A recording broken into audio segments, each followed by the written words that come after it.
กำก้อยกองหมดอ่ะต่ำตันไรเก็บเผยได้ถึงวันที่สิพาแทงปองเพราะว่าไม่เงินใจอ่ะย้อนสั่งลาสั่งว่าเก็บเมื่อเร็วในกูว่าอนาคตวันนามาสุดเดทุกข้าย้อนสั่งลาในกาบันเมื่อเร็วอีสังกอกากาน้ำมันกอกากาไผ่กอกากากุมเยอะโปกาน้ำมันขึ้นกาของซื้อของขายก็ขึ้นหมดเป็นคักเป็นตอนหัวเนื้ออากาศวันนามามันเด็กขึ้นถึงกะกาปันเมื่อเร็วพี่น้องเฮาในเมืองไทยเมืองมันมาเมืองไทยมาเหตุการณ์จำวันจำเดือนกาแห้งเบิ่นปันป่นไร400 450 500หมอกันนั้นก้อยนำสุดก็500-600ซื้อกินหั่นก้อยหมอกันนั้นได้เหตุการณ์ราศีตาก่อสร้างอันนั้นได้คอมปันเหมือนกันบางทีไรบางทีย้อนเปิดสั่งลาในสั่งว่าสุ่มเตจ้าเก็บเงินเมื่อเร็วหอมเงินเมื่อเร็วสุดเด็กเก็บเมื่อไรล่ะไว้เสียอายุสูแก่เท่า30-40จงไกเก็บหาสั่งว่าวันหนึ่งมาอายุสูใหญ่ขึ้นมาแก่ขึ้นมาสุ่มมีข้าวยามตัดเอมาเก็บหอมตอมจุย้อนสั่งหลักข้าวยามนั้นมามีเก็บหอมตอมจุย้อนสูเปิดห้องหังไทยเขาห้องภาระย้อนเปิดว่าการอันเจ้าเก่าหลู่ไรเฮ็ดหลู่ไรทรายหลู่ไรเตี้ยนหลู่ไรเฮ็ดปันกำแถมปันตอนตามุ่งหอเฮือนตัวเจ้าเก่านั้นมันนำแห้งนะสั่งว่าสู่หอมเงินเต็มมือเร็วเตจ้ามือเร็วเลินเร็วปีแล้วหอมกะแทง20 ปี10 ปีครับตั้งหน้า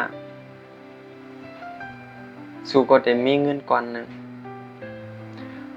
สู่อย่าไปกลุ่มว่า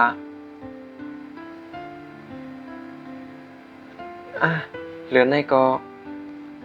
ไปเป็นหัวมาว่าโหลดชื่ออันนั้นเลยชื่ออันไหนเมื่อไรก็กลุ่มวันนั้นเด็กๆอันนี้เป็นหยอกแลนตัวเจ้าเก่าย้อนสั่งเลยวันนั้นล่ะหมานมังแมวกับอันมันแล้วซื้อกองง่ายขายกองง่ายกาหันในออนไลน์ใน TikTok ใน Shopee หันนั้นเลยซื้อ1แถม1ซื้อ2แถม1ก็ใครไรออกใจใครไรตั้งตี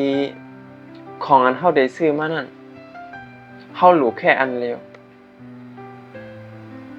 เฮาก็ซื้อ1ให้มันแถมมา1เฮามา2อันอันนึงนั้นเฮาบ่จ่ายกว่าเที่ยงอันนึงเฮาเดี๋ยวมาเฮ็ดสั่งล่ะเฮาได้ซื้อเปิงเงินเปิงต้องแฮงล่ะย้อนไปนั้นเฮาว่าปรุงแต่งมันซื้อ1อัน150ซื้อ2อัน200ยอมปัน100เปิ้นแถมปันอันนึงสั่งว่าเฮาเอากว่า2อันในเฮาดำหมดรู้เงิน200เฮาหมด150ก็รู้จ้ะสั่งอยู่เมืองเฮาก็อันนึง 10,000สั่งซื้อ2อันก็15,000สั่งเฮาซื้อ2อันมาเฮาก็รู้ใจอันก็รู้แทงอันเฮาบ่รู้ใจเฮาได้ซื้อมาแฮงล่ะอันในเฮารู้มีปักเปิงวินัยเฮารู้มีปักเปิงบรรทุเจ้าก็เฮามาตัวคืนลองมือไกลสั่งว่าเฮาเตจ้าหอมเหลือนในปีในกว่าวันตาเมื่อนาสั่งว่าวันตาเมื่อนามาเฮาอยู่ลีฮื้อเฮากึ่งกลางเป็นเพศกึ่งกลางกะฮื้อนี่เฮามีเงินเก็บไว้เฮาก็ใจเงินเก็บเฮาโลกะย้อนเปิ้นว่าเกาเป็นเพศกึ่งกลางอะมั้ยย้อนกูเงินอินลูก ยันยิ้มเองนี่ยันยิ้มเงินเองลูกไม่ไม่ยันเปิดนั้นก้นก่อนเตปันสู่เจ้าหิมเงินนั่นก็มียันเปิดแล้วเมื่อแล้วมีคนหิมเงินก็มีคนแตนเงินกำนังยันเปิดจังนั้นสั่งว่าแตนกันหากันก็เมื่อเตได้เป็นใต้ก้อลีกันโอ้ยก้อลีกันพี่น้องเจอเครือเดียวกันวายเลื่อนมารู้จักกันรัดต่อกันเจอลำกันพลิกแผกกันแตกยายกันกำเดินมามีพรดีสั่งโปรเจนัดนาการหอมเงินให้เป็นไว้ที่2แล้วป้ายอยู่ลีสุเจ้านั่นเป็นไว้ที่1นาการหอมเงินเป็นไว้ที่2หมาย3อย่าเจ้าจ่ายเงินนาอาลาจอมโดยลองตั้งอันห้อมหลูแห้งนาอาลาเหมือนเจ้งนาง1 วันเฮาว่าห้อมไปนับป้าอันซื้อเขาซื้อผักไอ้ก็มาเฮ็ดกินก้อยตีห้องเฮาว่าปรุงแตกมันเฮาก็ซื้อกินตั้งนอกเนี่ยแหละเฮาเฮ็ดกัน1 วันให้ไร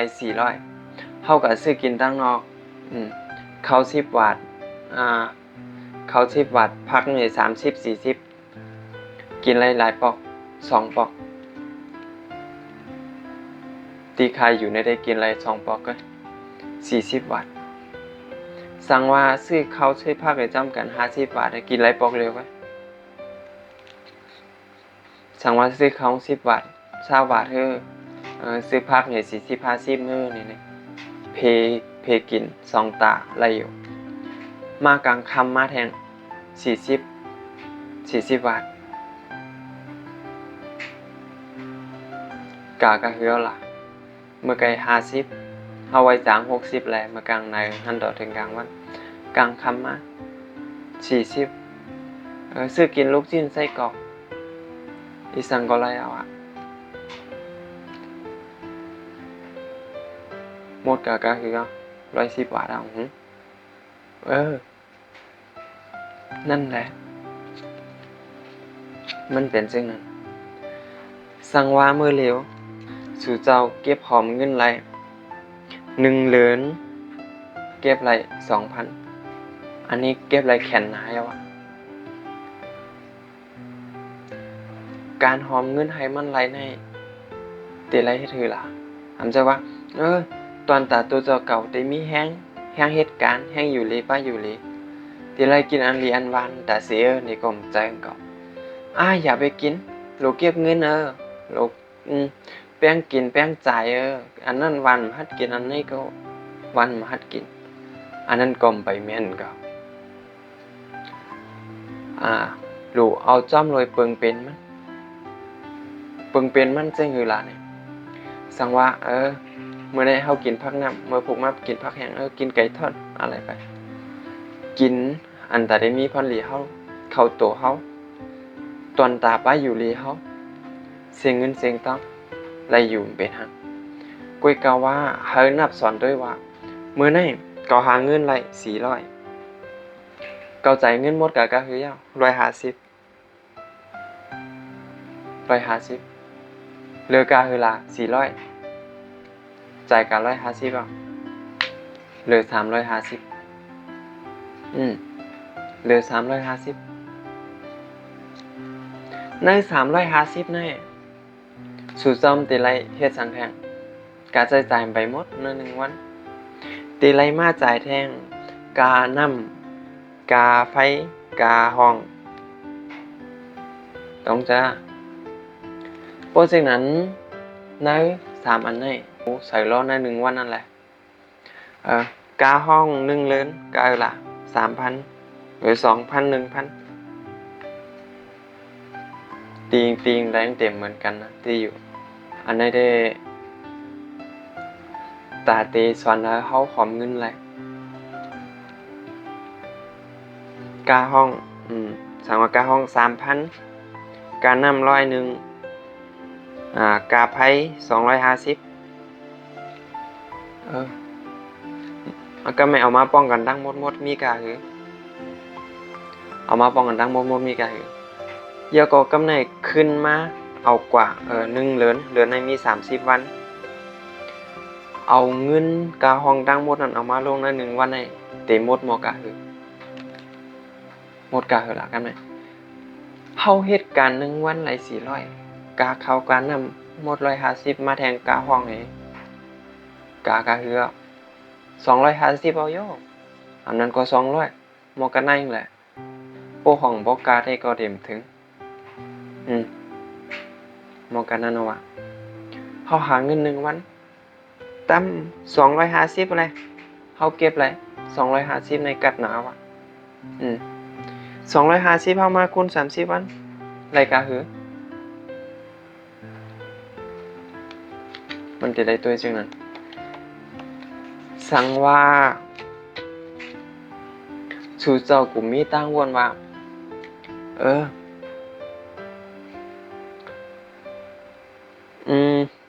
เรือนในมีคนขายของลดโปรโมชั่น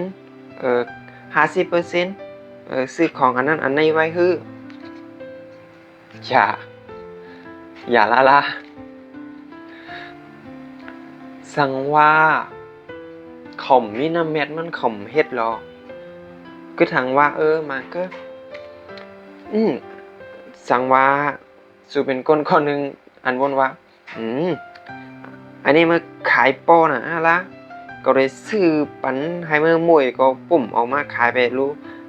ให้ร้านโปก่อยไปรู้ให้โปจริงไปรู้มีหรอกยุงก็ละมีสั่งว่าร้านหนึ่งอันไหนข่มได้น้ำเม็ดข่มขายสั่งว่าเขาขายถูก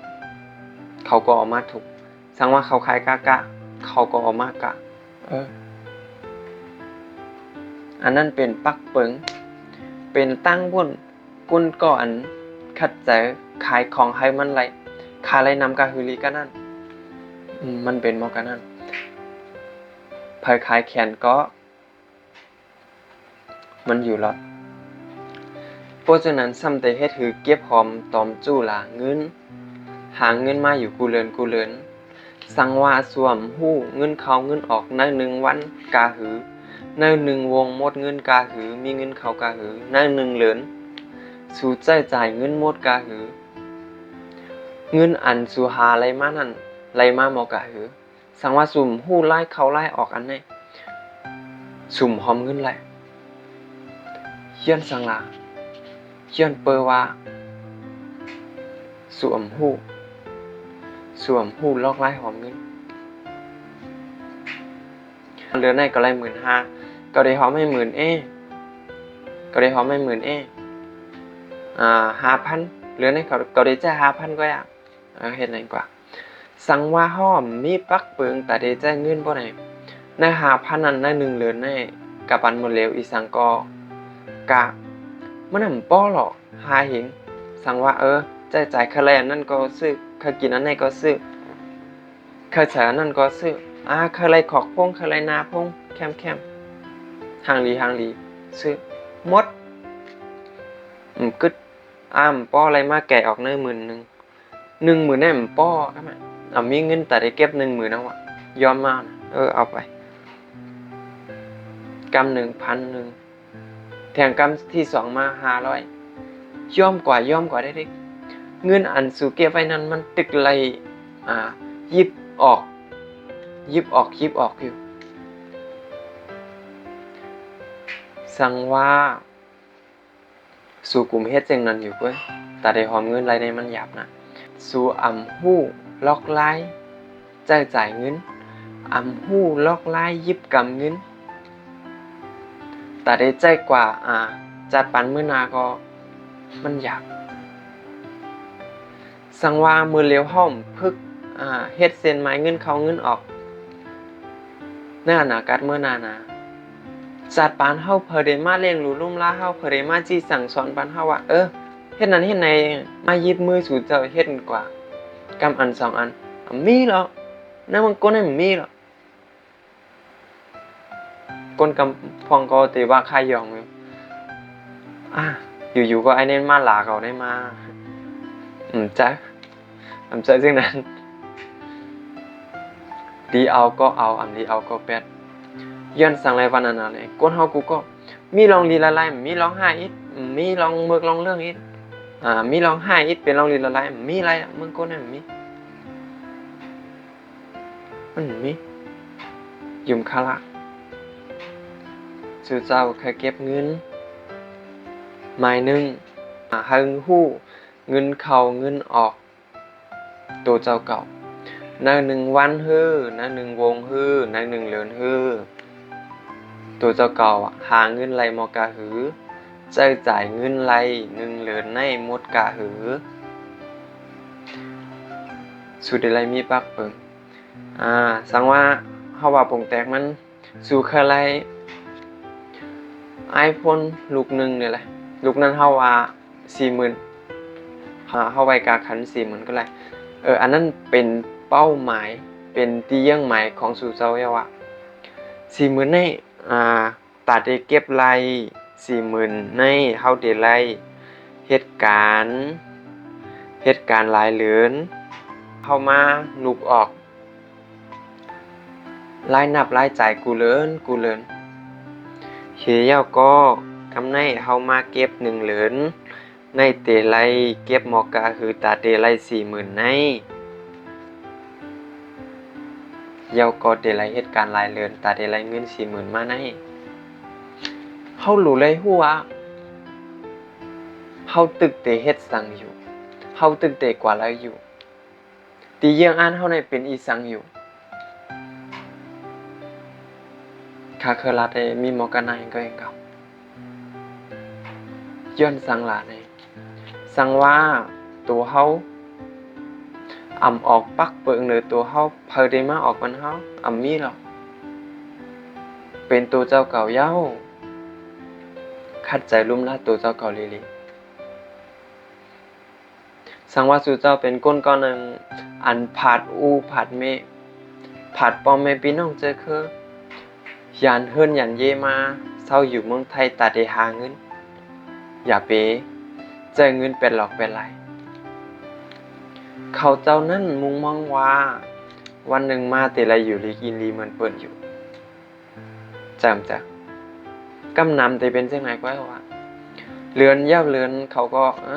ไอ้ใจกว่าเมืองไทยไม่แน่อยู่เมืองไทยย้อนเงินไหลเยอะเรือน100,000 200,000จ่องมีย้อนเปิดนั้นคัดใจเก็บหอมเงินแล้วสั่งว่าล่ามไรเขาเนี่ยมันจ้างหอมเงินเอาโยเงินก็กำส่งเมื่อดังปุ่นว่ากำส่งบันดังในว่ากำกาหองกำกากินว่ะมันปอกกินเอาลีก็หนาเหตุการณ์เรือนเน่าเรือนผมมีการว่าอึบเขาที่ล่ะเขากำไนอยู่ก็อยู่มานายจังไล่ออกการนี้มีการมีงานมีฮะพอได้เร่งสู่เจ้าหลามีพี่น้องเจอเคยอยู่เท่าไรโจแกบโจกรรมก้วยสั่งว่าเฮามีเงินในตัวเฮาเป็นคนหามันมาเฮายิบกรรมมันไรสั่งว่าเงินนั่นตึกอยู่ในท้องเปิ้นอยู่ไปมาอยู่ในท้องตัวเจ้าเก่าในอย่าไปหมั่งเก้อว่ามีมากะย้อนกูขึ้นเขานั่นแหละกะย้อนยิ้มเขานั่นแหละมีหรอเฮาได้ปันก้นก็อันปันสูมาย้อนยิ้มเงินกว่านั้นเขายังใครฮัดปันเนอะย้อนสังลาย้อนเปอว่าโกไล่ขาดกันเป็นพ่อแม่พี่น้องเป็นไตก็ไว้สิก็ฮักกันโปยิ้มกว่าเย้ามาแต้นแต่มีปัญหาหูจักกันแตกพากันแตกใหญ่กันต้องแม่นฮะย้อนเปอนั้นขัดใจเหตุการณ์หาหอมเงินก็อย่าเย้าอย่าไปกลุ่มมึงดังเกี่ยวสิขี่รถวิ่งว่างไปกว่าเลตั้งเมื่อตั้งกว่าเตยเมื่อเนื้อเกี่ยวนะสั่งว่าสู่เกี่ยวเมื่อเร็วตุกข้าเมื่อนะต้องจำจ้ะยุมละก้นอันตุกข้าเมื่อเร็ว นี่ก้นอันทุกค่ามือเหลวก้นอันเกี่ยวสามือหนาตัวอะไรก้นอันขึ้นใหญ่เมื่อเร็วเมื่อก่อน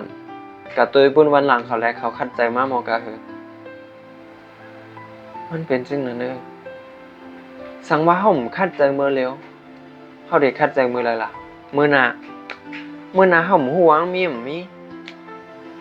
เขาเด็กอยู่ไรห้ามอยู่ไรเขาดำหูสังว่าเขาหัววันมือหนาเขาคัดใจไว้มือไหนซ้ำสังสุดตายกว่าก็สูเกนับใจว่าเกาไรเฮ็ดเอาเกาไรคัดใจว่าเป็นพอใจเกาว่าอันเกาเฮ็ดมาเนี่ยโอเคมันเหมือนหนังไหนอันนี้เป็นก้อนหนึ่งอันนี้เป็นก้อนหนึ่งตอนตามันตีลงมากกันเนี่ยง่ายว่าง่ายว่ะอันนี้เนื้ออายุมัน30มันตีลงมากกันเนี่ยมันในจัดปานก้นให้อยู่เปียกกินสะเหตุการณ์วันเยาวันเหลือนเยาเหลือนใครซื้อกินเหล้ากากาก็ซื้อใครกว่าเลทนั่งไรก็กว่าใครเข้าทีวีก็ไรเข้าเลซาวกล้องเยากล้องวายเสอายุไร30มามันใจไรเหตุการณ์มันใจไรเหตุการณ์เฮ่อมอยอายุ30-40มามันเฮ่อมาลอยเอาอะกลใจคนไหนมันเฮ่อมาลอยอะตาได้เหตุการณ์เร่งต้องตัวเจ้าเก่านั่นเฮ็ดคือหลักไว้เสีย30แบบหาก็โฮมจัดปานหาก็โฮมจัดปานอันมันใจยุ่มใจเนื้อเขาไล่ก้อนหนึ่งอันนี้เป็นก้อนหนึ่งอันยุ่มใจตัวเจ้าเก่าว่าเก่าฮักแม่นมันนั่งมือแหลมหูเก่าไว้ใจมันนั่งมือแหลมหูกล้วยเขาว่าเก่าเฮือมวยหนายาว่าเก่าใครให้มีคนมาล้มลาเก่าหมอกันนั่นนึงเนยข้าวยามนั้นสังว่ามีนาเฮือนมาก็แต่มีลูกบ่มีลูกมาก็เป็นมุงหอตาเฮือนกำในเงินอันตาเตมาเลี้ยงนาเฮือนนั่นหามาดีไรล่ะตุกข้าอยากเปิดหากินจังวันยาวันเฮ็ดคือล่ะก่อสร้างต่อใช้แหวกนักแหวกเข้าอายุ30-40อายุสร้าง30เหตุการณ์14-15 ปีทำไงอายุ40-50มาหนังขาไก่ก้อนเงินก็มีมันโลป้าหังมันโลหยาบหังอยู่เกี่ยวๆเอ้ยข้อหมายหนึ่งก้นก่ออันอยู่เกี่ยวในข้าย่ำมาแล้วข้อหมาย2อันนี้ก้นก่อนเหตุการณ์ทุกข่าหยาบขึ้นย่ำมือเร็วเขาว่าไว้อายุ21ก้นก็ในมันถึงเหตุการณ์อยู่กว่าแทง10 ปี5 ปี10 ปีวันตาเมื่อนาสังว่ามันเตจ้าเก็บหอมตอมเงินคัดจะเหตุการณ์เตเอามือเร็วห้านต่อถึงวันตาเมื่อนาเฮ็ดสังเสมว่าตอนสอนมันในอยู่เนื้อก็โหมันโมระวะอยู่เนื้ออมันโมระวะมันใครเฮ็ดทางก็สังว่ามันมีเงินยาวมันเฮ็ดไรกูเมียวสังว่ามันเฮ็ดลองอันมันเคยเฮ็ดมาเย้าอันนึงบ่ไหนสังว่ามันถึงที่ออกมาเย้าน่ะนี่คือล่ะจ่อโลไม่ใจขี้ใจสังเฮามีหน้าการตางานตาตัวเจ้าเก่าเย้าเฮาโลไม่ใจสังเฮากล้วยโลมีกลางใจเคยเฮ็ดกล้วยสังว่าสู่ขัดใจมือเหลวกับใครยุ่มว่าวันตาเมื่อนามาสู่เจ้าเตมีลองอองมันกระเดียนเสื้อสาวโอเคตอนตาวิดีโอคนนี้ก็บอกกันให้ก่อนเนาะโอ้ยก็บอกเมนพี่น้องเขาอยู่รีกินหวานกระเดียนเสื้อสาวขึ้นเหยียบมือสูงกันกูก็กูคนสีคำค่ามือสูงค่า